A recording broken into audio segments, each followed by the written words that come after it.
day like this, all I can think is rain, rain, go away. Remember that as kids, we would say stuff like that. Yeah, I don't mind it, man. I actually like the sound of it, and it was, it makes me feel nice and relaxed, So thinking about rain and things to do, you were talking about your book, and I think to me, I always love reading in the rain, or not in the rain, but when you're sitting at home and you're reading. um, so where are we at in production? I mean, I know you have it in your head. You're talking about starting to build on it. You're working on it. Where are we at?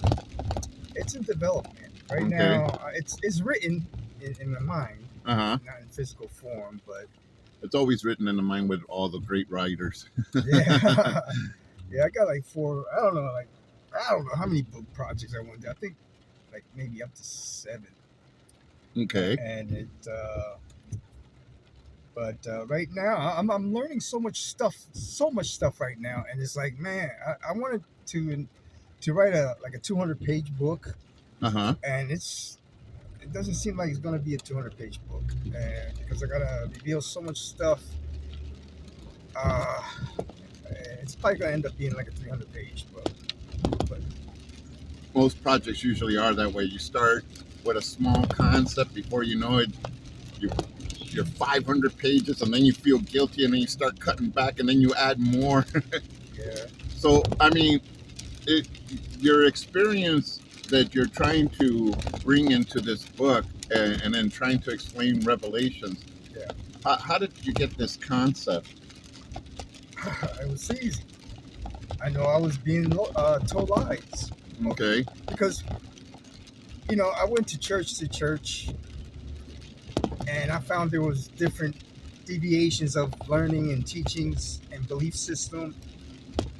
And one church would teach me something like the Jehovah's Witness. I came from the Jehovah's Witness. Right.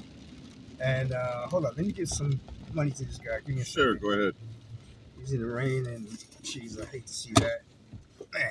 Well, we've all been there at one point or another in life. Yeah, man. Because I know how it is being a heroin addict and not having any money. So there's. There you go, brother. All right, man.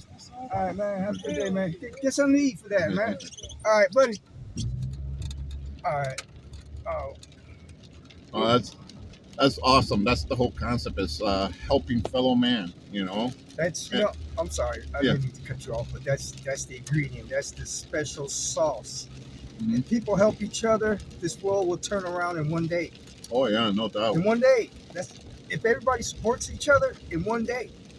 But the reason why I'm writing this book is because we're divided. We're divided through this system of things created by Satan, and he controls everything. In Matthew 4:9, it talks about Jesus and Satan on the top of the mount.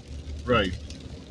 And Satan offered Jesus, hey, man, I'll give you everything in this kingdom because I control everything, man. And if you want anything, choose anything, and I will give you that position, any position. You can rule the world, in fact. And Jesus said, no, I don't want that. So since that day, Satan still has control of everything. So based on that fact, he controls everything. Everything. Well, I think one thing that he doesn't control is that your inner spirit. I mean, right. He can tempt you, and Lord knows he does a great job of tempting people. But yes. I think that in itself is where you got to draw the line. Do I make it right here? Yes, sir. Okay.